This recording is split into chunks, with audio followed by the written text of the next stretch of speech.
Uniqua? Thank you again for being here. I have a question about connecting, and Miles talked about connecting the past to the present. And you talk about multiculturalism and being increasingly global society and diverse. How do we, that are kind of fighting for social justice today? I guess, using your experiences from the past, what parallels do you see that are what's going on today with the past, and also what advice would you give for people who are trying to, there's so many different causes now, and they were before, but how do we form coalitions around kind of these very big social justice issues when there's so many different things that can divide us? And of course, you were also facing that during the civil rights movement, but advice, parallels. I think I'll start. I think raising it as an issue and figuring out what the points of connection are, what is the shared narrative you have with other social justice movements. It's like if you take the civil rights movement, which was really the basis for all the movements that came after that, the peace movement, which I was a part of, the women's movement, which I was a part of, all of those movements had a shared narrative with the civil rights movement, although they didn't necessarily voice it.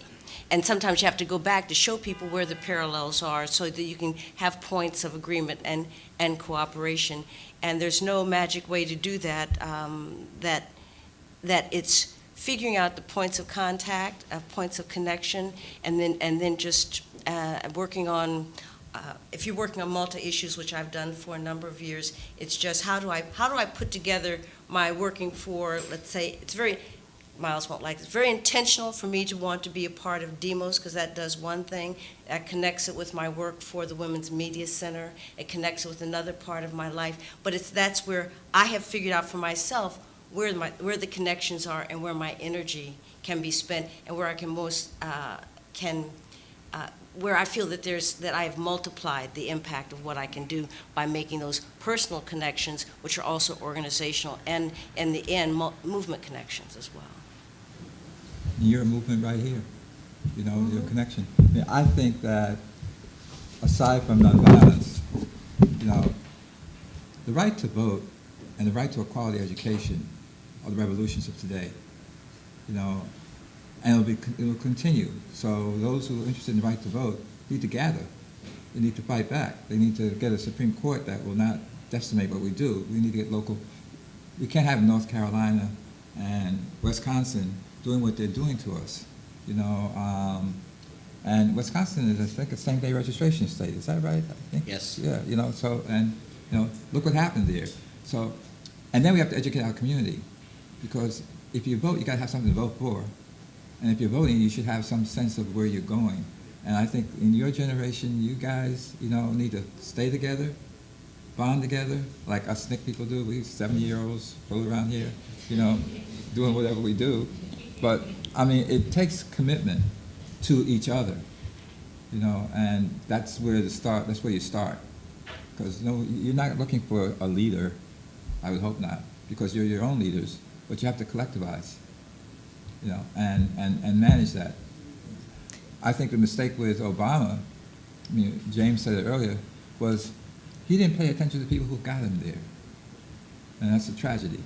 Well, then he was a typical president. So that's what presidents do. So, but we should not have allowed him to do that. We were so busy not wanting to step on his toes that we let him step on ours. So we have to do this. I hear very few people protesting the war in Afghanistan. 11 years, whatever it is.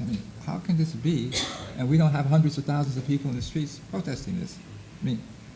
They've been fighting for 2,000 years, and we're just joining that fight. It doesn't make any sense. So I think that to answer your question is that it's right here in this room.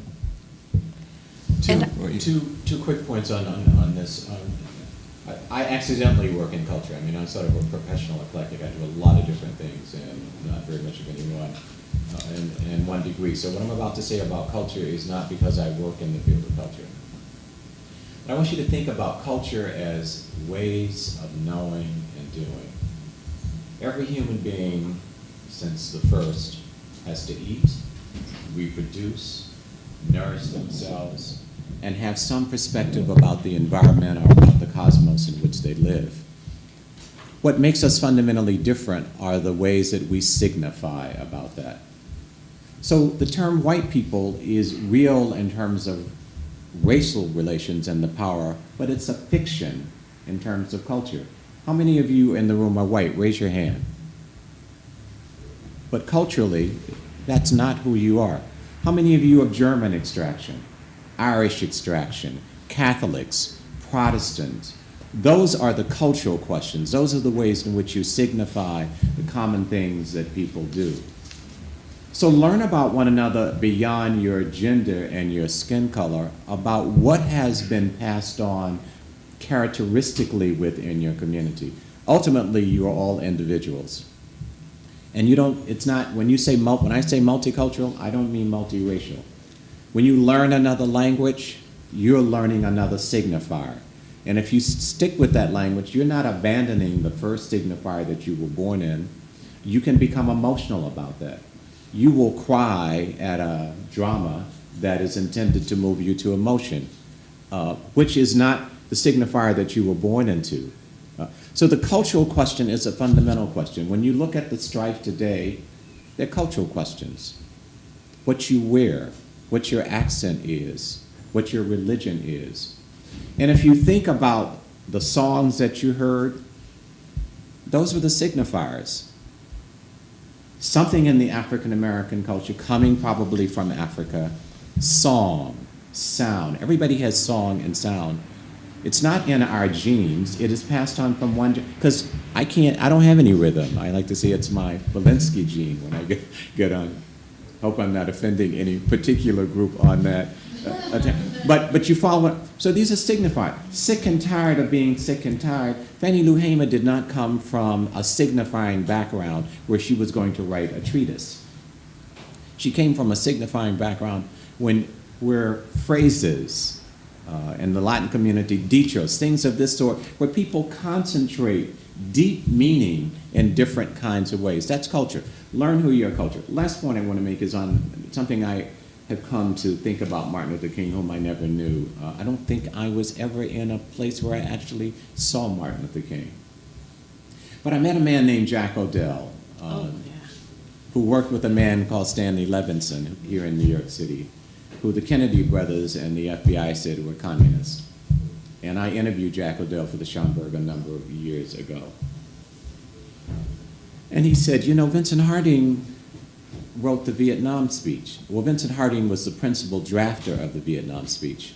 One of the things about Martin Luther King that I have come to learn, and he was charged with plagiarism, you may recall. Martin Luther King talked to a lot of different people whose whole philosophy he may not have agreed with, but whose honesty and sincerity and whose particular threads of resonance he crafted together for himself. We call that teamwork, but that's drawing from different cultural vantage points. So that this music that you hear, those were signifiers. Ordinary people who did extraordinarily courageous things took popular song that attracted masses of black people and non-black people alike and turned those songs into their political treatises. Does that make sense to you? I'm not trying to get into a postmodernist literary analysis, but it seems to me that the cultural question, who are we beyond our skin color? And with black Americans, more Africans have come to this country since the 1962 Immigration Act, which admitted more non-Europeans to the country, than were brought during the entire period of slavery. Only about 500,000 enslaved Africans were brought to this country. We look alike, but we do not have the same emotional makeup. Because we don't, no, they are brothers and sisters in broad cultural ways. White people look alike, but you don't profess the same faith, do the same rituals, although you may share the same privilege without being very conscious of it. So the cultural question is what I want you to think about as you move among yourselves. Learn who you are beyond your outward gender and what your outward skin color is, because you could be Buddhist for generations and generations, and you could be down-home Baptist.